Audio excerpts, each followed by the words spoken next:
যাবতীয় প্রশংসা, হামদ ও সানা, স্তুতি মহাপরাক্রমশালী আল্লাহ সুবহানাহু তাআলার শানে নিয়োজিত। সকলেই বলি আলহামদুলিল্লাহ।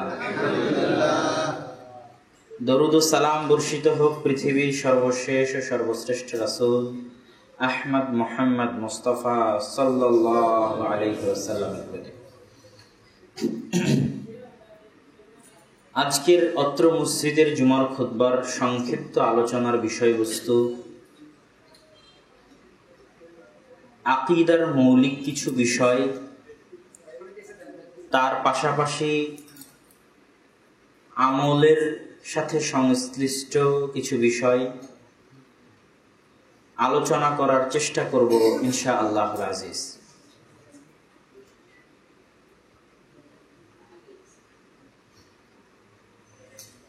মানুষকে আল্লাহ সুবহানাহু তাআলা পৃথিবীতে সৃষ্টি করার পর থেকে মানুষ যে যে কারণে পথভ্রষ্ট হয়ে থাকে, আল্লাহ সুবহানাহু তাআলার রাস্তা থেকে দূরে সরে যায়, তার অন্যতম একটি কারণ হচ্ছে মানুষ আল্লাহ সুবহানাহু তাআলাকে চেনে না, আল্লাহ সুবহানাহু তাআলাকে জানে না। যেমন অনেকেই প্রশ্ন করে যে আমি সালাত আদায়ে মনোযোগ খুঁজে পাই না, সালাতের প্রতি আমার মন বসে না। এগুলোর সবকিছুর পেছনেই কারণ হচ্ছে আল্লাহ সুবহানাহু তাআলাকে ভালোভাবে চিনতে পারা, আল্লাহ সুবহানাহু তাআলাকে ভালোভাবে জানতে পারা। আর আল্লাহ সুবহানাহু তাআলাকে চিনা জানার এই বিষয়টি হচ্ছে আকীদার সাথে সম্পৃক্ত, যে আল্লাহ সুবহানাহু তাআলা কে, তার ক্ষমতা কি, তার জ্ঞান কি, তিনি কি জন্য আমাদেরকে সৃষ্টি করেছেন, আমরা কিভাবে তার মুখাপেক্ষী, তার দয়া, তার রহমত, তার নেয়ামতের শুকরিয়া, এগুলো সবই যখন একজন মানুষ বুঝতে পারে, জানতে পারে, তখন সে আল্লাহ সুবহানাহু তাআলার যে নির্দেশগুলো, সেই নির্দেশগুলোর প্রতি ভালোভাবে আমল করতে পারে। তো ইসলামের মৌলিক যে আকীদার বিষয়, এই আকীদার বিষয়কে আমরা তিন ভাগে ভাগ করতে পারি, বা সম্পূর্ণ দ্বীনটাকে আমরা তিন ভাগে ভাগ করতে পারি। একটা হচ্ছে ইসলাম, একটা হচ্ছে ঈমান, আর একটা হচ্ছে ইহসান। ইসলাম যার মধ্যে আছে তাকে বলা হয় মুসলিম, ঈমান যার মধ্যে আছে তাকে বলা হয় মুমিন, আর ইহসান যার মধ্যে আছে তাকে বলা হয় মুহসিন। প্রত্যেক মুসলিম মুমিন নয়, প্রত্যেক মুমিন মুহসিন নয়, তবে প্রত্যেক মুহসিন অবশ্যই মুমিন, অবশ্যই মুসলিম, আর প্রত্যেক মুমিন অবশ্যই মুসলিম। তথা স্তর ভেদটা নিম্ন দিক থেকে শুরু হয়। প্রথমে ইসলাম, তার চেয়ে উঁচু স্তর ঈমান, তার চেয়ে উঁচু স্তর ইহসান। ইসলাম হচ্ছে বাহ্যিক বিষয়, মানুষের বাহ্যিক আমল আখলাক, প্রকাশ্য আমল আখলাক দেখে বুঝতে পারা যে এই মানুষটা মুসলমান, এটাই ইসলাম। আর একজন মানুষের বাহ্যিক আমল আখলাক দেখে মুসলমান বুঝার জন্য পাঁচটা আলামত আছে, পাঁচটা চিহ্ন আছে, যেটা দেখে বোঝা যায় বাহ্যিকভাবে যে মানুষটা মুসলমান। তার এক নাম্বার হচ্ছে যে সে প্রকাশ্যে সাক্ষ্য দিবে, আশহাদু আল্লা ইলাহা ইল্লাল্লাহ ওয়া আশহাদু আন্না মুহাম্মাদার রাসূলুল্লাহ। আমি সাক্ষ্য দিচ্ছি যে আল্লাহ ব্যতীত কোনো মাবুদ নেই, আমি সাক্ষ্য দিচ্ছি যে মুহাম্মদ সাল্লাল্লাহু আলাইহি ওয়াসাল্লাম আল্লাহর রাসূল। যখনই কোনো মানুষ প্রকাশ্যে এই সাক্ষ্য দিয়ে দিবে, তখন তার রক্ত হারাম। অন্তরে কি আছে এটা যাচাই বাছাই করার দায়িত্ব মানুষের নয়। রাসূল সাল্লাল্লাহু আলাইহি ওয়াসাল্লাম বলছেন, লাম উমার আন আনকুবা কুলুবান নাস, আমি মানুষের অন্তর চিড়ে দেখার জন্য আদিষ্ট হইনি। আরেক হাদিসে রাসূল সাল্লাল্লাহু আলাইহি ওয়াসাল্লাম বলছেন, হাল শাক্কাকতা কলবা, তুমি কি তার অন্তর চিড়ে দেখেছিলে? যুদ্ধ চলতেছে, চলতে চলতে যখন তরবারি ঘাড়ের কাছে এসেছে, তখন সে বলেছে আশহাদু আল্লা ইলাহা ইল্লাল্লাহ ওয়া আশহাদু আন্না মুহাম্মাদার রাসূলুল্লাহ। তখন তারপরও সাহাবী তরবারি চালিয়ে দিয়েছে। আল্লাহ রাসূল জিজ্ঞেস করলে সে বলেছে আল্লাহ রাসূল সে তরবারির ভয়ে কালেমা পড়েছিল। তখন আল্লাহ রাসূল বললেন হাল শাক্কাক্তা কালবা, তুমি কি তার অন্তর চিড়ে দেখেছিলে? মানে এই উম্মত রাসূল থেকে শুরু করে এই উম্মতের কেউ মানুষের অন্তর ফেড়ে দেখার জন্য আদিষ্ট হয়নি। মুখে যেই বলবে আশহাদু আল্লা ইলাহা ইল্লাল্লাহ ওয়া আশহাদু আন্না মুহাম্মাদার রাসূলুল্লাহ, সে মুসলিম, তার রক্ত হারাম। দ্বিতীয় আলামত হচ্ছে সালাত। কেউ যদি প্রকাশ্যে সালাত আদায় করতে আসে তাহলে তাকে মুসলিম হিসেবে ধরতে হবে, গণ্য করতে হবে। একজন ব্যক্তিকে রাসূল সাল্লাল্লাহু আলাইহি ওয়াসাল্লাম যখন মন্তব্য করলেন যে এই ব্যক্তির বংশধর থেকে একদল মানুষ বের হবে যারা হবে খারিজি, তখন খালিদ ইবনুল ওয়ালিদ আল্লাহ রাসূলকে বলছে আল্লাহ রাসূল আপনি আদেশ দেন আর গর্দান উড়িয়ে দিই। তখন রাসূল সাল্লাল্লাহু আলাইহি ওয়াসাল্লাম বলছেন না, সে সালাত আদায় করে। তখন খালিদ বিন ওয়ালিদ আবার বলছেন কাম্মিন মুসাল্লিন, আল্লাহ রাসূল আপনি জানেন না কত মুসাল্লি এমন আছে যারা শুধু লোক দেখানোর জন্য সালাত আদায় করে, ভিতরে ভিতরে মুনাফিক, ভিতরে ভিতরে ইসলাম বিরোধী, ভিতরে ভিতরে ইসলামের শত্রু। তখন রাসূল সাল্লাল্লাহু আলাইহি ওয়াসাল্লাম বললেন আমি মানুষের অন্তর ফেড়ে দেখতে আদিষ্ট হইনি। প্রকাশ্যে যেই বলবে আমি মুসলমান, যেই সালাত আদায় করবে তার রক্ত হারাম, তার ধন সম্পদ হারাম, তার ইজ্জত মান সম্মান হারাম। এই ইজ্জত মান সম্মান বলতে গিয়ে একটা কথা মনে পড়ল যে আধুনিক যুগে যারা মানবতাবাদী বলে দাবি করে, আধুনিক যুগে যে সমস্ত সেকুলার ধর্মনিরপেক্ষ মতবাদে বিশ্বাসী যারা নিজেদেরকে মানবতাবাদী বলে দাবি করে, তারা মানবের একটা বড় হক, মানবের একটা বড় অধিকারকে তারা ধ্বংস করার অনুমতি দেয়। সেটা হচ্ছে মানুষের সম্মান আর ইজ্জত। ইসলাম যতটা মানবতাবাদী, পৃথিবীর কেউ অতটা মানবতাবাদী হতে পারবে না। ইসলামে জীবনের হেফাজত তো করতে হবে হবেই, টাকা পয়সা ধন দৌলতের হেফাজত তো করতে হবে হবেই, প্রত্যেক মানুষের সম্মানের হেফাজত করতে হবে। আর আজকের আধুনিক যুগের যারা মানবতাবাদী দাবি করতেছে, এরা শুধু মানুষের জীবন হেফাজতের পরোয়া করে, মানুষের ধন দৌলত হেফাজতের পরোয়া করে, কিন্তু এরা মানুষের মান সম্মান হেফাজতের পরোয়া করে না। এই জন্য কোনো মানুষকে গালি দেওয়া তাদের কাছে মুক্ত চিন্তা, বাক স্বাধীনতার অংশ। এই জন্য মুহাম্মদ সাল্লাল্লাহু আলাইহি ওয়াসাল্লামের সম্মান হানি করা তাদের কাছে বাক স্বাধীনতার অংশ। আর ইসলামে এটা একজন মানুষের সম্মান হারাম। কোনো মানুষের সম্মানে আপনি আঘাত দিতে পারবেন না। কেউ কারো সম্মান নিয়ে ছিনিমিনি খেলতে পারবে না, গীবতের মাধ্যমে, অপবাদের মাধ্যমে, তোহমতের মাধ্যমে, চগলখুরির মাধ্যমে। তাহলে ইসলাম হচ্ছে মানবতার দিক থেকে একটি মহান ধর্ম। তো যখনই কেউ সালাত আদায় করতে আসবে তখন তার রক্ত হারাম, তার ধন দৌলত হারাম, তার ইজ্জত মান সম্মান হারাম। কেমন? কাবা ঘর যেমন হারাম তেমন। কাবা ঘর ধ্বংস করা যত বড় গুনাহ, একটা মানুষের সম্মান নষ্ট করা তার চেয়ে বড় গুনাহ। একটা মানুষের ধন সম্পদ চুরি করা, মেরে নেওয়া, ডাকাতি করা তার চেয়ে বড় গুনাহ। একটা মানুষকে হত্যা করা, রক্ত প্রবাহিত করা, হাত উত্তোলন করা তার চেয়ে বড় গুনাহ। তৃতীয় যে আলামত সেটা হচ্ছে সারা বছরে একবার 1 মাস সিয়াম পালন করা। চতুর্থ আলামত হচ্ছে যাকাত যদি ফরজ হয়, ধন সম্পদের মালিক হয়, তাহলে যাকাত আদায় করা। এই জন্য যখনই কেউ যাকাত আদায় থেকে বিরত থেকেছে তখন রাষ্ট্রীয়ভাবে জোরপূর্বক তার কাছ থেকে যাকাত আদায় করা হয়েছে। এমনকি যাকাতের জন্য যুদ্ধ করা হয়েছে, কেননা যাকাত আদায় হচ্ছে মুসলমানের পরিচয় বহনকারী, সালাত আদায় করা হচ্ছে মুসলমানের পরিচয় বহনকারী, সিয়াম পালন করা হচ্ছে মুসলমানের পরিচয় বহনকারী।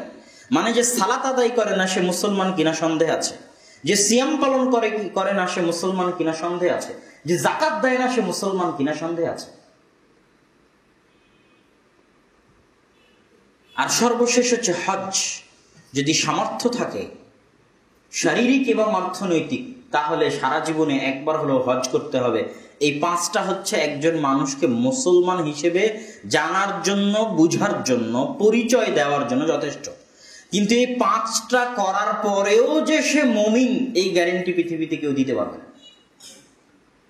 কালেমাও পড়েছে, সালাত আদায়ও করেছে, জাকাতও দেয়, সিয়ামও পালন করে, হজও করেছে, তারপরও মুনাফিক, তারপরও সে মুমিনের স্তরে পৌঁছতে পারেনি।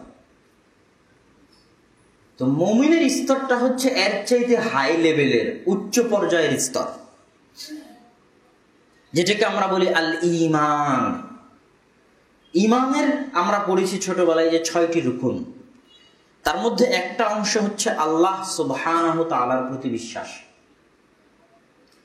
ইসলামের ঈমানের যতগুলো বিষয় আছে সবগুলো অদৃশ্য, চোখে দেখা যায় না।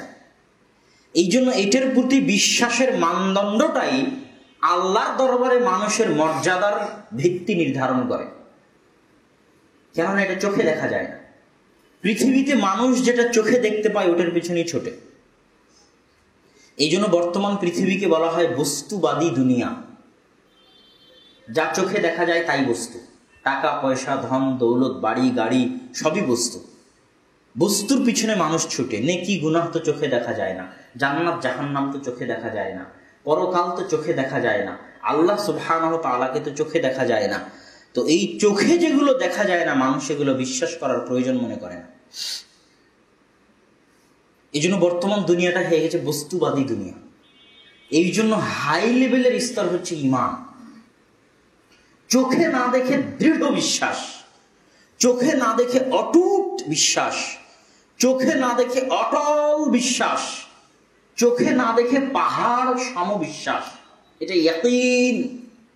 যার বিশ্বাস যত মজবুত, সে মর্যাদার দিক থেকে, সম্মানের দিক থেকে, তাকওয়া পরহেজগারিতার দিক থেকে আল্লাহর নিকটে তত উঁচু স্তরে। ঈমানের বাড়া কমা এটাই। যার ঈমান যত মজবুত, মানে যার এই 6টি বিষয়ের প্রতি বিশ্বাস যত মজবুত, যত দৃঢ়, যত শক্তিশালী, যত অটল, যত কঠিন, সে আল্লাহ সুবহানাহু ওয়া তাআলার নিকটে তত মর্যাদামণ্ডিত। তার মধ্যে একটা হচ্ছে আল্লাহ সুবহানাহু ওয়া তাআলার অস্তিত্ব।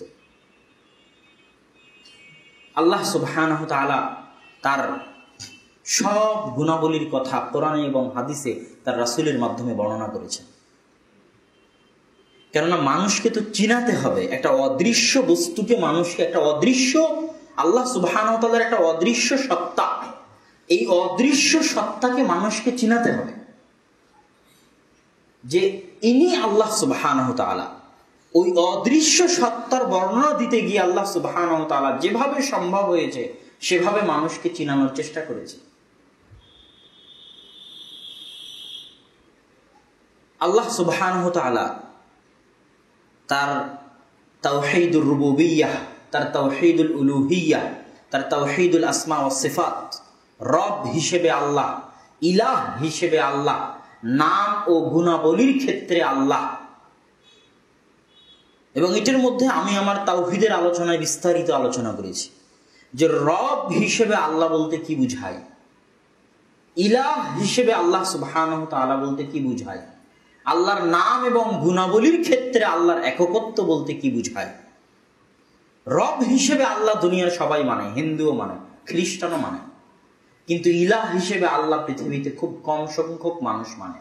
যারা মুসলমান তাদেরও 90% মানুষ এখনো আল্লাহকে ইলাহ হিসেবে মানতে পারেনি। আল্লাহ সুবহানাহু ওয়া তাআলাকে ইলাহ হিসেবে মানার সবচেয়ে বড় যে বাক্যটা, সবচেয়ে বড় যে অর্থটা, সেটা হচ্ছে পৃথিবীতে আল্লাহর, পৃথিবীতে কারোরই যদি উপাসনা না হয় তবুও সমস্যা নাই, কিন্তু আল্লাহ ব্যতীত অন্য কারো উপাসনা হওয়া যাবে না। এটা হচ্ছে শিরকের ভয়াবহতা। শিরক হওয়ার চাইতে কারো উপাসনা না হওয়া ভালো। শিরক হওয়ার চাইতে কারো উপাসনা না হওয়া ভালো। এই জন্য লা ইলাহা এটা দিয়ে শুরু। নেই কোনো উপাসক যার উপাসনা করা যাবে, নেই, সব ধ্বংস। সেটা আপনার মহাস্থানগড়ে যেখানে মাজারে যেখানে সিজদা দেওয়া হচ্ছে সেটা হোক, সেটা হিন্দুরা যেখানে মূর্তি রেখেছে সেটা হোক, যেটাই হোক, পৃথিবীতে কারো উপাসনা চলবে না, কারো নিকটে মাথা নত করা চলবে না, কারো নিকটে হাত পাতা চলবে না।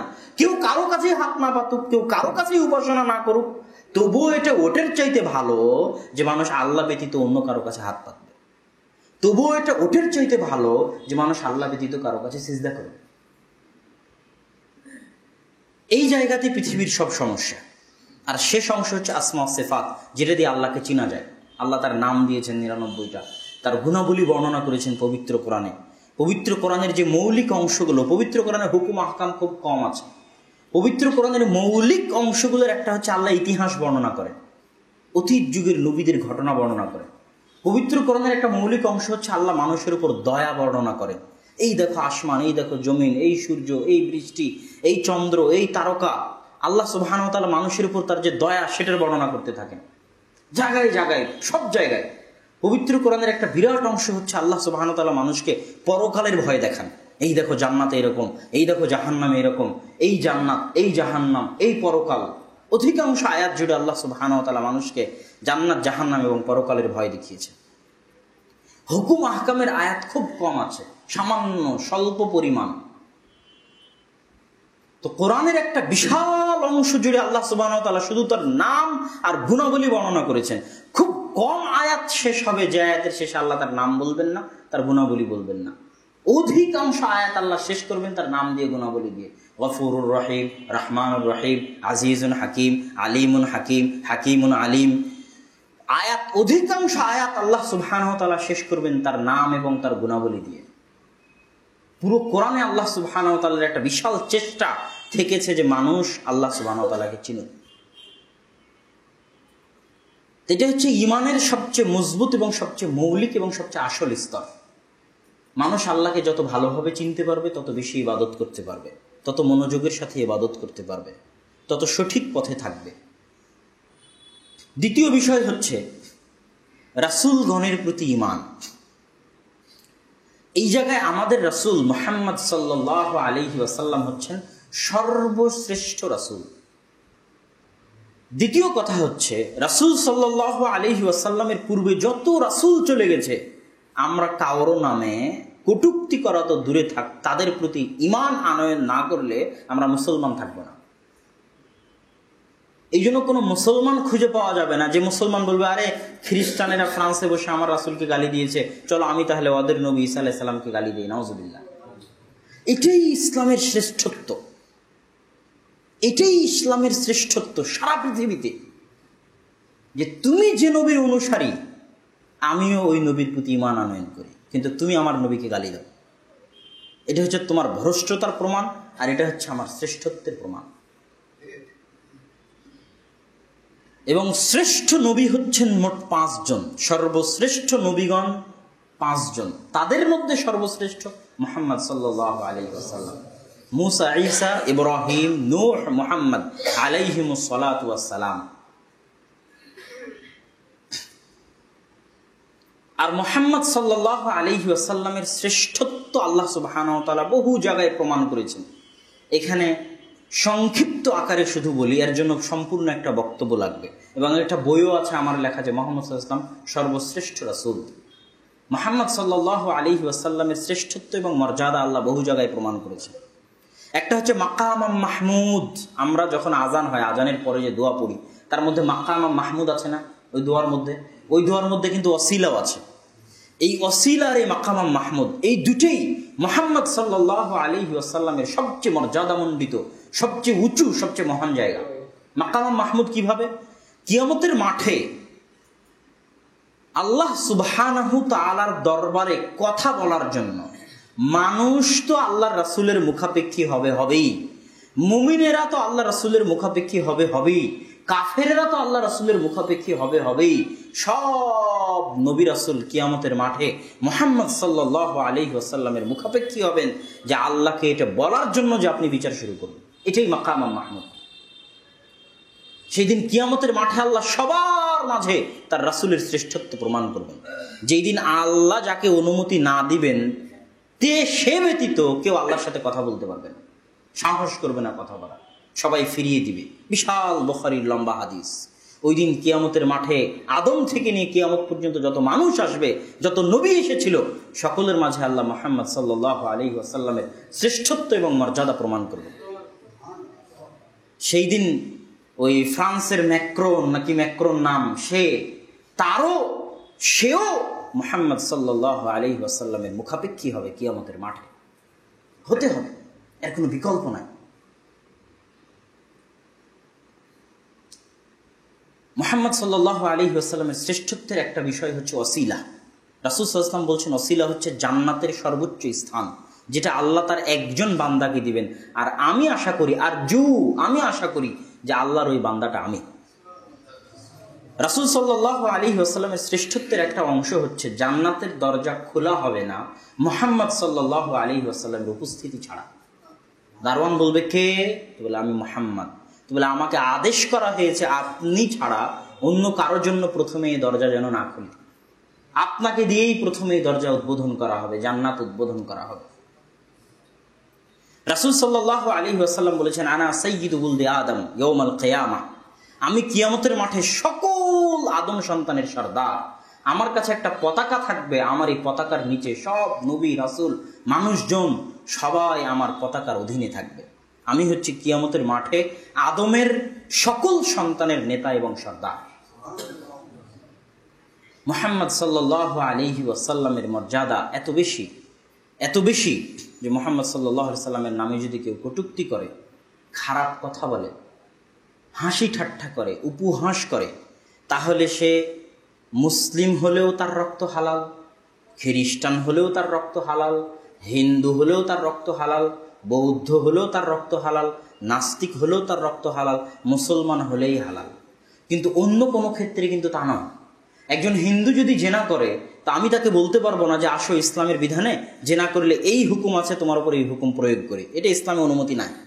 তাকে তার ধর্ম অনুযায়ী তার উপর যে শাস্তি হওয়া উচিত সেটা প্রয়োগ হবে। ইহুদি যদি জেনা করে, তো ইহুদি তার তাওরাত অনুযায়ী যেটা ফাইসালা হবে ওটাই ফাইসালা হবে। ইসলামী রাষ্ট্রতেও তাকে ওই ফাইসালা মেনে নেওয়ার সুযোগ দেওয়া হবে তার তাওরাত অনুযায়ী। তার উপর আমি ইসলামের হুকুম প্রয়োগ করতে পারবো না, অন্য কোনো ক্ষেত্রেই নয়। কিন্তু একমাত্র এই একটা জায়গা, যেই জায়গাতে হিন্দু হোক, ইহুদি হোক, বৌদ্ধ হোক, খ্রিস্টান হোক, মানুষ যদি হয়, আদমের সন্তান যদি হয়, আর সে যদি মুহাম্মদ সাল্লাল্লাহু আলাইহি ওয়াসাল্লামকে গালি দেয়, তাহলে তার উপর হত্যাযোগ্য অপরাধ ফরজ, সে যেই হোক। এবং অন্য শাস্তিগুলোর সাথে আল্লাহ রাসূলকে গালি দেওয়ার শাস্তির আর একটা পার্থক্য। আমি একজনকে হত্যা করেছি, হত্যা করার পর আমাকে যে হত্যা করাই হবে এরকম কিছু নয়। আমি যাকে হত্যা করেছি তার পরিবার যদি বলে যে আমাকে মাফ করে দিল, তাহলে মাফ, আমাকে আর হত্যা হবে না। কিন্তু রাসূল সাল্লাল্লাহু আলাইহি ওয়াসাল্লামকে গালি দেওয়ার ক্ষেত্রে বিষয়টা সেরকম নয় যে রাষ্ট্রপতি এসে বলবে যাও তোমাকে প্রাণ ভিক্ষা দিয়ে দিলাম, বিচারপতি বলবে যে যাও তোমাকে প্রাণ ভিক্ষা দিয়ে দিলাম, ও বলবে যে আমি তওবা করেছি, ক্ষমা চেয়ে নিয়েছি, যাও আমাকে প্রাণ ভিক্ষা দিয়ে দাও। তওবা করলে সেটা আল্লাহ মাফ করবেন, কিন্তু দুনিয়াতে মাফ নেই। কেউ রাসূল সাল্লাল্লাহু আলাইহি ওয়াসাল্লামকে গালি দেওয়ার পরে, কটূক্তি করার পরে, উপহাস করার পরে সে যতই তওবা করুক, সে যে ধর্মেরই হোক না কেন, তাকে রাষ্ট্রপতি হোক, প্রধানমন্ত্রী হোক, প্রধান বিচারপতি হোক, কেউই তাকে ক্ষমা করে দেওয়ার অধিকার রাখে না। এবং সে যতই তওবা করুক না কেন, সেটা আল্লাহ কিয়ামতের মাঠে মৃত্যুর পরে আল্লাহ তাকে ক্ষমা করতে পারেন, সেটা আল্লাহ সুবহানাহু ওয়া তাআলার ইচ্ছা। কিন্তু দুনিয়াতে যদি কেউ একবার আল্লাহ রাসূলকে গালি দেয়, তাহলে তার একটাই ফাইসালা, সেটা হচ্ছে তাকে হত্যা করতে হবে। সম্মানিত উপস্থিতি, রাসূল সাল্লাল্লাহু আলাইহি ওয়াসাল্লামের এই মর্যাদা বলে আলোচনার তৃতীয় অংশ, আকীদার তৃতীয়, ঈমানের তৃতীয় বিষয় হচ্ছে ফেরেশতা মণ্ডলীর প্রতি বিশ্বাস। এই যে বললাম না, ঈমান হচ্ছে সর্বোচ্চ স্তরের। মুখে সবাই বলবে আশহাদু আল্লা ইলাহা ইল্লাল্লাহ ওয়া আশহাদু আন্না মুহাম্মাদার রাসূলুল্লাহ, সালাতে সবাই আসবে, সিয়াম সবাই পালন করবে, যাকাত সবাই দিবে, হজ সবাই দিবে, কিন্তু কয়জন দৃঢ়ভাবে বিশ্বাস করে যে ফেরেশতা আছে? অটল চিত্তে কয়জন বিশ্বাস করে যে ফেরেশতা আছে? মানুষ যদি দৃঢ় 100-তে 100 বিশ্বাস করে যে আমার 2 ঘাড়ে ফেরেশতা আছে, মানুষ গুনাহ করতে পারবে? এটাই হচ্ছে মানুষের যে তাকওয়া পরহেজগারিতার মাপকাঠি। এটা শুধু ইসলাম দিয়ে নয়, এটার মূল জায়গা হচ্ছে ঈমান, বিশ্বাসের দৃঢ়তা। বিশ্বাসের মজবুতি, এটাই মানুষকে সামনে এগিয়ে নিয়ে যাবে। ফেরেশতা তো চোখে দেখা যায় না, কিন্তু ফেরেশতা কিন্তু আছে। আল্লাহ সুবহানাহু ওয়া তাআলা সমগ্র পৃথিবী পরিচালনা করতেছেন ফেরেশতা দিয়ে। 100 তালা থেকে একটা ছেলে পড়ে গেল, তারপরও তার হাড় হড্ডি কিছুই নষ্ট হলো না, সে জীবিত আছে। আল্লাহ তাকে বাঁচিয়েছেন, কিন্তু ফেরেশতার মাধ্যমে। ভূমিকম্প হয়ে গেল তুরস্কে, 3 দিন পর 1-2 বছরের একটা বাচ্চা বের হয়ে আসতেছে জীবিত, কোনো খাবার নাই, কিচ্ছু নাই, সবাই মরে শেষ হয়ে গেছে। ওই বাচ্চাটাকে কিন্তু আল্লাহ ফেরেশতার মাধ্যমে জীবিত রেখেছে। পুরো গাড়ি চূর্ণ বিচূর্ণ হয়ে গেছে, গাড়ির সবাই মারা গেছে, একজন অক্ষত অবস্থায় জীবিত আছে, তাকে কিন্তু আল্লাহ ফেরেশতার মাধ্যমে জীবিত রেখেছে। আজ এখানে বৃষ্টি হবে, কাল ওখানে বৃষ্টি হবে, মেঘ একদিক থেকে আর একদিকে যাচ্ছে, আল্লাহ ফেরেশতার মাধ্যমে পরিচালনা করতেছে। মেঘে আওয়াজ হচ্ছে, আল্লাহ সুবহানাহু ওয়া তাআলা ফেরেশতার মাধ্যমে পরিচালনা করতেছে। পৃথিবী কেঁপে উঠতেছে, ভূমিকম্প হচ্ছে, আল্লাহ সুবহানাহু ওয়া তাআলা ফেরেশতাকে বলতেছেন, ফেরেশতা পৃথিবীকে কাঁপাচ্ছে। মানুষের প্রতি মুহূর্তে মানুষের রূহ কবজ হচ্ছে, আল্লাহ সুবহানাহু ওয়া তাআলা ফেরেশতা দায়িত্বশীল করে রেখেছেন, তারা মানুষের রূহ কবজ করতেছে। পৃথিবীর প্রত্যেকটা কাজ আল্লাহ সুবহানাহু ওয়া তাআলা তার বাহিনী, জুনুদুল্লাহ, আল্লাহর বাহিনী ফেরেশতাদের দিয়ে আল্লাহ সুবহানাহু ওয়া তাআলা সম্পন্ন করে। এই জন্য ফেরেশতার প্রতি বিশ্বাসের মজবুতি এবং দৃঢ়তা প্রয়োজন রয়েছে যদি ভালোভাবে আমল করতে চায়, যদি ভালোভাবে আমল এবং আখলাক আল্লাহর নৈকট্য অর্জন করতে চায়। চতুর্থ হচ্ছে অতীতে চলে যাওয়া যে সমস্ত কিতাব, আসমানি গ্রন্থগুলো, সেগুলোর প্রতি বিশ্বাস স্থাপন করা। পঞ্চম হচ্ছে পরকালের প্রতি বিশ্বাস স্থাপন। এটা একটা বিশাল অংশ, পুরো ইসলাম টিকে আছে পরকালের উপর ভিত্তি করে। হিন্দুদের আছে পুনর্জন্ম, পরকাল নাই, কিন্তু ইসলামের সম্পূর্ণ, ইসলামের একটা মৌলিক বিশাল অংশ হচ্ছে পরকাল। আর নাস্তিকদের কাছে আমি মারা গেলাম, আমার হাড় হড্ডি মাটিতে খেয়ে নষ্ট হয়ে যাবে, খাও দাও ফুর্তি করো, দুনিয়াটা মস্ত বড়। তাহলে মানুষ দুনিয়াতে ভালোভাবে চলবে না, মানুষ ইসলাম পালন করে চলবে না, এটা নির্ধারণ করবে পরকালের প্রতি তার বিশ্বাসের মজবুতি কত বেশি, পরকালের প্রতি তার বিশ্বাসের দৃঢ়তা কত বেশি, পরকালের প্রতি তার ইয়াকিনের মাত্রা কত বেশি। যে পরকালকে যত বেশি, যত বাস্তব আকারে বিশ্বাস করতে পারবে, তার আমল, তার আখলাক ইসলাম অনুযায়ী তত বেশি চলবে। মানুষ সর্বদা সারা পৃথিবীতে নিজেকে ধোকায় রাখে পরকালকে ভুলিয়ে রাখার জন্য।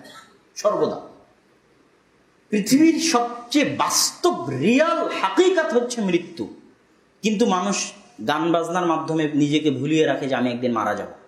মোবাইল হাতে নিয়ে যখন গেম শুরু হয়ে গেছে, ঘন্টার পর ঘন্টা মানুষ নিজেকে ভুলিয়ে রাখে যে সে একদিন মারা যাবে। যখন মানুষ জুয়া তাস খেলতে নামে, তখন মানুষ ঘন্টার পর ঘন্টা নিজেকে ভুলিয়ে রাখে যে সে একদিন মারা যাবে।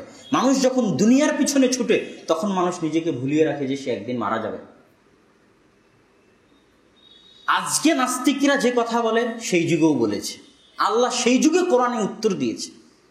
বলছে যারা বলে যে আমরা মারা যাব, আমাদের হাড় হড্ডি জমিনে ক্ষয় হয়ে নষ্ট হয়ে শেষ হয়ে যাবে, আল্লাহ সুবহানাহু ওয়া তাআলা তাদেরকে বলছেন, শোনো, এই খুদবার লাঠি যে মিস্ত্রি একবার তৈরি করেছে, প্রথমবার তৈরি করা যত কঠিন, দ্বিতীয়বার তৈরি করা তার চেয়ে অনেক সহজ। আপনি জীবনে প্রথম পড়া যেটা পড়েছেন, সেটা প্রথমবার পড়া যত কঠিন, দ্বিতীয়বার তার চেয়ে সহজ। সূরা ফাতিহা প্রথম যখন মুখস্থ করেছেন তখন যত কঠিন, আজ দ্বিতীয়বার, তৃতীয়বার, চতুর্থবার তার চেয়ে বেশি সহজ। তো যে আল্লাহ সুবহানাহু ওয়া তাআলা আমাকে এবং আপনাকে এখন পৃথিবীতে সৃষ্টি করেছেন, আমরা পৃথিবীতে আছি, কে সৃষ্টি করেছে? আল্লাহ। তিনি দ্বিতীয়বার সৃষ্টি করতে পারবেন না? অবশ্যই পারবেন।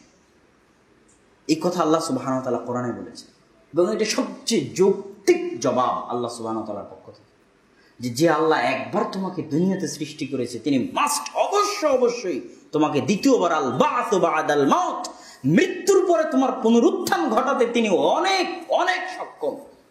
ওয়া হুয়া আলা কুল্লি শাইইন কাদির, আর তিনি সবকিছুর উপর ক্ষমতাবান। তো পরকালের প্রতি বিশ্বাস হচ্ছে ইসলামের মৌলিক জিনিস। জান্নাত, জাহান্নাম, কিয়ামত, এই জিনিসগুলো, মৃত্যু, কবর, এগুলো সবই পরকাল। এই জিনিসগুলোর প্রতি মানুষের বিশ্বাসের মাত্রা যত বাড়বে, মানুষ তত আমল করতে পারবে। আর বিশ্বাসের মাত্রা যত দুর্বল হবে, মানুষ সঠিক রাস্তা থেকে তত দূরে সরে যাবে। সম্মানিত উপস্থিতি, আর সর্বশেষ বিষয় হচ্ছে তাকদীরের ভালো মন্দের প্রতি বিশ্বাস স্থাপন করা। এইটাও ইসলামের অনেক বড় মৌলিক বিষয়। আজকের পৃথিবীতে একটা ট্রেন্ড আছে তাকদীরকে অস্বীকার করার। বড় বড় খেলোয়াড় যখন খেলা শেষ করে আসবে, ইন্টারভিউতে যখন জিজ্ঞেস করা হবে আপনি কি জন্য হারলেন, সে যদি বলে যে ভাগ্যের দোষে হেরেছি, তাহলে এটাকে হাস্যকর মনে করা হয়। যে আপনি আধুনিক পৃথিবীতেও ভাগ্যকে বিশ্বাস করেন, এই এত উন্নত পৃথিবীতে আপনি ভাগ্যকে বিশ্বাস করেন। এটা ইসলামের বড় বড় মৌলিক বিষয়গুলোর একটা, যে ভাগ্যের ভালো মন্দের প্রতি বিশ্বাস স্থাপন। এবং মানুষ পৃথিবীতে শান্তিতে জীবনযাপন করতে পারবে একমাত্র তখনই যখন মানুষ তাকদীরে বিশ্বাস করবে। এছাড়া মানুষের জীবনে কোনো কিছু দিয়েই শান্তি ফিরানো সম্ভব নয়। এসি দিয়ে ঠান্ডা বাতাস লাগানো সম্ভব, সুখ ক্রয় করা সম্ভব, কিন্তু অন্তরের মানসিক শান্তি একমাত্র তাকদীরের প্রতি অগাধ বিশ্বাস মানুষকে দিতে পারে, অন্য কিছু দিতে পারে না। আর তাকদীরের প্রতি অগাধ বিশ্বাসের জন্য এবং যতগুলো বললাম যে আমল, যে আখলাক, সেগুলোর জন্য সবচেয়ে বড় গুণ হচ্ছে সবর, ধৈর্য। যে 5 জন নবীকে আল্লাহ সুবহানাহু ওয়া তাআলা সর্বশ্রেষ্ঠ বলেছেন, সেই 5 জন নবীর একটা বড় গুণ ছিল যে তারা ধৈর্যশীল। ধৈর্য মানে শুধু বিপদে আপদে ধৈর্য ধারণ নয়, ভালো কাজের প্রতি ধৈর্য, খারাপ কাজ থেকে ধৈর্য। ভালো কাজের প্রতি ধৈর্য মানে আব্দুর রাজ্জাক বিন ইউসুফ বহুদিন আপনাদেরকে বলেছে যে সূরা ইখলাস 3 বার পড়লে 1 বার কোরআন খতমের সমান নেকি হয়। বহুদিন বলেছে যে 5 ওয়াক্ত সালাতের পরে আয়াতুল কুরসি পাঠ করলে সে ব্যক্তি জান্নাতে চলেই গেছে, যায়নি কেন, মরেনি তাই। কিন্তু আপনি কয়দিন 5 ওয়াক্ত সালাতের পরে আয়াতুল কুরসি পড়তে পেরেছেন? কয়দিন সূরা ইখলাস 3 বার পড়তে পেরেছেন? বহুদিন বলা আছে যে প্রতিদিন সকালে উঠে কোরআন পড়তে হয়। কতদিন আপনি সকালে উঠে কোরআন পড়তে পেরেছেন? 5 ওয়াক্ত সালাত টানা কতদিন আপনি জামাতের সাথে আদায় করতে পেরেছেন? সবর শব্দের শাব্দিক অর্থ হচ্ছে মুরগিকে টোপা দিয়ে ঘিরে রাখা, ধরে রাখা। একটা মুরগিকে টোপা দিয়ে ঘিরে আটকিয়ে রাখার নাম হচ্ছে সবর। কোনো একটা কাজের উপর নিজেকে আটকে রাখা, কোনো একটা কাজের উপর নিজেকে ধরে রাখা, কোনো একটা কাজের উপর নিজেকে অটল রাখা, এটা হচ্ছে সবর। এটা আদম সন্তান খুবই কম পারে। যে প্রতিদিন সকালে আমি একটা আয়াত হলেও তেলাওয়াত করব, 1 দিন 2 দিন 3 দিন 4 দিন 5 দিন 6 দিন 7 দিনের দিন নাই, তার মানে তার ভিতরে সবর নাই। সবর আল্লাহর নিকটে এত প্রিয়, এত প্রিয়, এত প্রিয় যে রাসূল সাল্লাল্লাহু আলাইহি ওয়াসাল্লাম বলছেন যে বেশি আমল আল্লাহর নিকটে অত প্রিয় নয়, সবরের সাথে অল্প আমল প্রত্যেক দিন করা হয়, নিয়মিত করা হয়, সবরের সাথে এমন অল্প আমল আল্লাহর কাছে সবচেয়ে বেশি প্রিয়। কেন? এটার মধ্যে সবর আছে। যে আমি প্রতি 5 ওয়াক্ত সালাতের পর আয়াতুল কুরসি বা 5 ওয়াক্ত সালাত জামাতের সাথে আদায় করব, এটার জন্য সবরের দরকার। যার ভিতরে সবর কম, সে কোনো না কোনো এক ওয়াক্ত মিস করে ফেলবে, সালাতও মিস করে ফেলবে সবর কম হওয়ার কারণে, নিজেকে ধরে রাখতে পারবে না আমলের উপর। এটা সবর, এটা পৃথিবীর মহান গুণগুলোর একটা। তেমনি সবর হচ্ছে খারাপ কাজ থেকে বিরত থাকার ক্ষেত্রে। আজকে বললেন বক্তব্য শুনে যে আর কোনোদিন বিড়ি খাবো না, 1 দিন 2 দিন 7 দিনের দিন আবার বিড়িতে টান দিয়েছেন।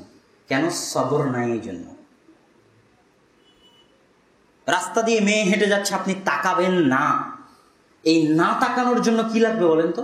সবর, ধৈর্য, কন্ট্রোল, নিজের আত্মার উপর কন্ট্রোল ক্ষমতা। মোবাইলে আমি গান শুনবো না বলে তওবা করলাম, 1 দিন 2 দিন 3 দিন 4 দিন 5 দিন 6 দিন 7 দিনের দিন আবার শুনেছি। কেন? আমার সবর নাই। এই জন্য পৃথিবীতে তারাই সর্বশ্রেষ্ঠ যারা সবরে যত মজবুত, যারা সবরে যত পাহাড় সম, তারা তত মজবুত। সবরের একটা প্রকার হচ্ছে বিপদে আপদে ধৈর্য ধারণ, যেটা তাকদীরের সাথে সম্পৃক্ত। তখনই বিপদে আপদে ধৈর্য ধারণ করতে পারবেন যখন তাকদীরে বিশ্বাস করতে পারবেন। এখন আলুর সময়, ধানের সময়, হয়তো 1 বিঘা জমিতে যত মন আলু হওয়ার কথা ছিল হয়নি, আলু যে দামে বিক্রি হওয়ার কথা ছিল সে দামে বিক্রি হয়নি, ধান যে দামে বিক্রি হওয়ার কথা ছিল সে দামে বিক্রি হয়নি। এখন এই মুহূর্তে আপনি যদি আপনার আত্মাকে শান্তিতে রাখতে চান, তো তাকদীরের প্রতি বিশ্বাস ছাড়া, সবর ছাড়া পৃথিবীতে এমন কিছু নাই যেটা আপনাকে শান্তিতে রাখতে পারে। এটাই হচ্ছে ইসলামের মৌলিক ইমানের একটা অংশ। এখানে আরেকটা কথা বলি, সেটা হচ্ছে সবরের চাইতেও একটা স্তর আছে, উঁচু স্তর বিপদে আপদের ক্ষেত্রে, সেটাকে বলা হয় রেজা, সন্তুষ্টি। পৃথিবীতে খুব কম মানুষ আছে যারা সবর করতে পারে, আর খুবই কম মানুষ, একদম রেয়ার, নগণ্য, হাতে গোনা কয়েকজন যারা রেজার স্তরে পৌঁছতে পারে, সন্তুষ্টির স্তরে পৌঁছতে পারে। সন্তুষ্টির স্তরের কথা বলতে গিয়ে ইবনুল কাইয়িম রাহিমাহুল্লাহ বলছেন যে সন্তুষ্টি মানে হচ্ছে আর রিদা বিকাদাইল্লাহ, আল্লাহর ফায়সালায় সন্তুষ্ট হওয়া। একটা হচ্ছে আল্লাহর ফায়সালায় ধৈর্য ধারণ করা, আর একটা হচ্ছে আল্লাহর ফায়সালায় সন্তুষ্ট হওয়া। আল্লাহর ফায়সালায় ধৈর্য ধারণই করতে পারে না অনেক মানুষ, তাও কিছু কিছু মানুষ ধৈর্য ধারণ করতে পারে, কিন্তু খুবই কম সংখ্যক, নগণ্য সংখ্যক মানুষ আল্লাহর ফায়সালায় সন্তুষ্ট হতে পারে। এটা হচ্ছে সর্বোচ্চ স্তরে। আর রিদা বিকাদাইল্লাহ, আল্লাহর ফায়সালায় সন্তুষ্ট হওয়া। ধরেন আপনার একটা সন্তান মারা গেছে, ওই সন্তানকে পৃথিবীতে কে নিয়ে এসেছিল? আল্লাহ সুবহানাহু ওয়া তাআলা। ওই সন্তানের মালিক কে? আসল মালিক আল্লাহ। আপনার পকেটে যে টাকা আছে, এই টাকার আসল মালিক কে? আল্লাহ। যখন দানের কথা বলেছে তখন আল্লাহ বলেনি যে তুমি যা উপার্জন করেছো তা দান করো। আল্লাহ বলেছে মিম্মা রাযাকনা, আমি তোমাকে যা দিয়েছি, আমি দিয়েছি, মানে তোমার পকেটের যে টাকা ওটা আমার দেওয়া। তোমার পকেটের যে টাকা ওটা কার দেওয়া? আল্লাহর দেওয়া। তুমি 100 তলা যে বাড়ির মালিক, ওটা আল্লাহর দেওয়া। 100 বিঘা জমির মালিক, ওটা আল্লাহর দেওয়া। তুমি নিজেও আল্লাহ সুবহানাহু ওয়া তাআলা, তোমারও মালিক কে? আল্লাহ সুবহানাহু ওয়া তাআলা। তাহলে যখন আপনার ছেলে মারা গেল, তখন আপনি বললেন ইন্না লিল্লাহি ওয়া ইন্না ইলাইহি রাজিউন, যে আমি, আমার ছেলে এবং আমার যা কিছু আছে, ধন দৌলত, সহায় সম্পত্তি যা কিছু আছে, সবই তো আল্লাহর। ওয়া ইন্না ইলাইহি রাজিউন, আর এগুলো সবই একদিন আল্লাহ সুবহানাহু ওয়া তাআলার নিকটে ফিরে যাবে। তো আল্লাহর সম্পদ আল্লাহ নিয়ে গেছে, আল্লাহ সন্তান দিয়েছিল, আল্লাহ নিয়ে গেছে। রাযীতু বিকাদাইল্লাহ, আমি আল্লাহর ফয়সালায় সন্তুষ্ট, আলহামদুলিল্লাহ। আল্লাহ সুবহানাহু ওয়া তাআলা আমাকে অসুস্থ করতে চেয়েছে, আমি অসুস্থ হয়েছি, আমি আল্লাহর ফয়সালায় সন্তুষ্ট। এটা আল্লাহর ফয়সালা ফর মি, আমার জন্য। তো আমার সৃষ্টিকর্তা আমার জন্য এই ফয়সালা করেছেন, তো আমি আমার সৃষ্টিকর্তার ফয়সালায় সন্তুষ্ট। এটাকে বলা হয় রিদা, সর্বোচ্চ স্তর। একজন মুমিনের সর্বোচ্চ স্তর হচ্ছে রিদা বিকাদাইল্লাহ, আল্লাহর ফয়সালায় সন্তুষ্ট হওয়া। তার পরের স্তর হচ্ছে আল্লাহর ফয়সালায় ধৈর্য ধারণ করা। আর ধৈর্য ধারণ তখনই করতে পারবে যখন তাকদীরের প্রতি বিশ্বাস থাকবে, অটল এবং অটুট বিশ্বাস। আর এই তাকদীরের প্রতি বিশ্বাসী মানুষকে মানসিক শান্তি দিতে পারে, আত্মায় প্রশান্তি দিতে পারে। সম্মানিত উপস্থিতি, আমরা দিনের যে 3টে বিষয়ের আলোচনা শুরু করেছিলাম, প্রথমে ছিল ইসলাম, দ্বিতীয়ত ছিল ঈমান, আর তৃতীয়ত ছিল ইহসান। আমরা বলেছিলাম যে প্রত্যেক মুহসিন, ইহসানওয়ালা অবশ্যই একজন মুমিন এবং অবশ্যই একজন মুসলিম। আর প্রত্যেক মুমিন অবশ্যই একজন মুসলিম, কিন্তু প্রত্যেক মুসলিম মুমিন নাও হতে পারে,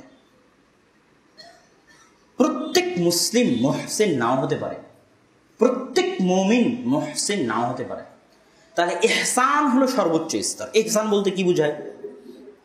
আমাদের বই পুস্তকগুলোতে লেখা আছে, তাওহীদের বই পুস্তকগুলোতে, যে ইহসান হচ্ছে আন তা'বুদাল্লাহ কাআন্নাকা তারাহু ফাইন লাম তাকুন তারাহু ফাইন্নাহু ইয়ারাক। তুমি আল্লাহর এমনভাবে ইবাদত করো যেন তুমি আল্লাহকে দেখতে পাচ্ছ, যদি আল্লাহকে দেখতে না পাও তাহলে যেন আল্লাহ তোমাকে দেখতেছে। আমি বহুদিন যাবত এই কথাটার অর্থ বুঝতে পারিনি, যেটার অর্থ কি, যে আমি কি তাহলে সালাতের মধ্যে দাঁড়িয়ে আল্লাহকে দেখার চেষ্টা করব? এই কথাটার অর্থটা কি আসলে? ইহসান যেটা লাস্ট স্টেজ, এটার অর্থ কি? বিষয়টার অর্থ তখন স্পষ্ট হবে যখন আপনি দেখবেন যে আল্লাহ তার নিজের জন্য ইহসান শব্দ ব্যবহার করেছে। আল্লাযী আহসানা কুল্লা শাইইন খালকা, আল্লাহ নিজের জন্য ইহসান শব্দ ব্যবহার করেছে। আল্লাহ নিজেকে মুহসিন বলেছেন। আল্লাহ বলছেন যে আল্লাহ সৃষ্টির ক্ষেত্রে সর্বশ্রেষ্ঠ মুহসিন। আবার শুনেন, আল্লাহ সৃষ্টি করার ক্ষেত্রে সর্বশ্রেষ্ঠ মুহসিন। তার মানে হচ্ছে আল্লাহ বলতেছে তোমরা আসমানে তাকাও। গতকাল রাত্রে আসমানের চাঁদ এবং তারা অনেক সুন্দর ছিল। গতকাল রাতে তোমরা আসমানে তাকাও, আসমানে তাকিয়ে দেখো যে আমার আসমান সৃষ্টিতে কোনো খুঁত বের করতে পারো কিনা, কোনো ভুল বের করতে পারো কিনা, কোনো সমস্যা বের করতে পারো কিনা। আল্লাহ বলছেন তোমরা নিজের দিকে তাকাও। আমরা যদি নিজেদের দিকে তাকাই যে আল্লাহ সুবহানাহু ওয়া তাআলা আমাদের যেভাবে সৃষ্টি করেছেন এর চাইতে আর অন্য কোনোভাবে সৃষ্টি করলে বেস্ট সৃষ্টি করা হতো, এটা মানুষ বের করতে পারবে কিনা। মানুষ রোবট তৈরি করেছে, তো আল্লাহ ঠিক যেভাবে যে জায়গায় হাত রেখেছে, যে জায়গায় পা রেখেছে, যে জায়গায় চোখ রেখেছে, যে জায়গায় মুখ রেখেছে, যে জায়গায় মাথা রেখেছে, মানুষ যখন রোবট বানিয়েছে ওই জায়গাতেই মাথা, ওই জায়গাতেই হাত, ওই জায়গাতেই পা রেখেছে। মানুষ কিন্তু নতুন কিছু আনতে পারেনি যেটা আল্লাহর চাইতে বেস্ট হতে পারে।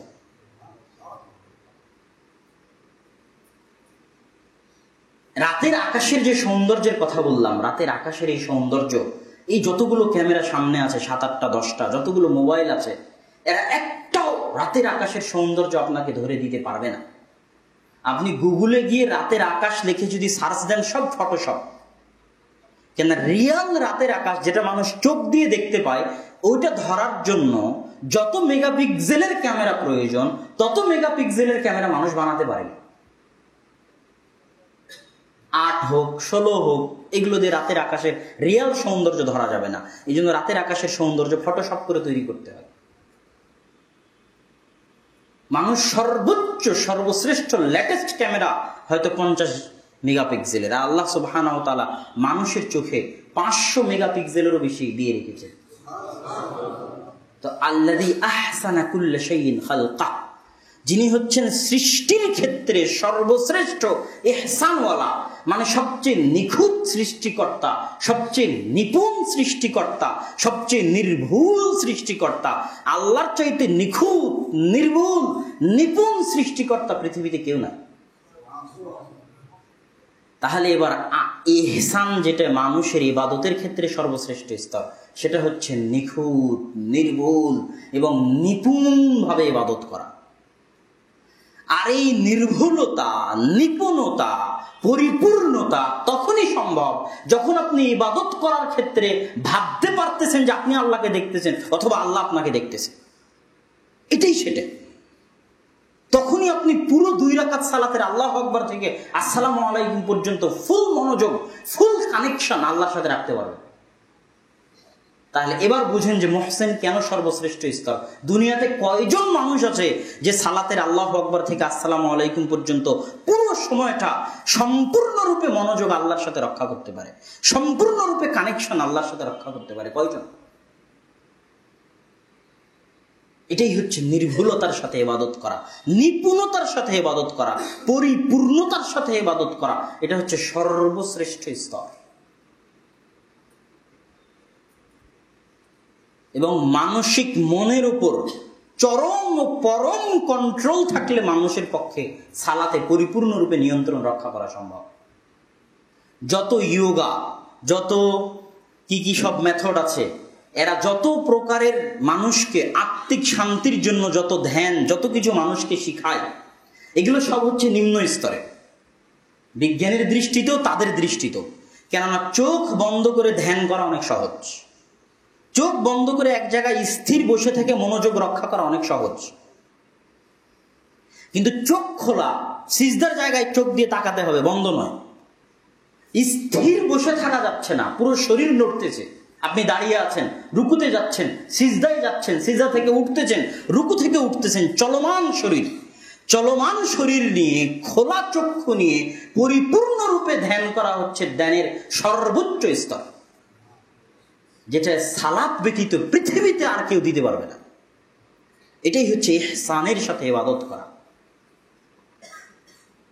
তো সম্মানিত উপস্থিতি, আল্লাহ সুবহানাহু ওয়া তাআলা আমাদেরকে ইসলাম, ঈমান, ইহসান, দ্বীনের যে 3টা মৌলিক স্তর, এই বিষয়গুলোর জ্ঞান আরো ভালোভাবে অর্জন করার এবং সেগুলোর প্রতি আমল করার তৌফিক দান করুক। আল্লাহুম্মা আমিন।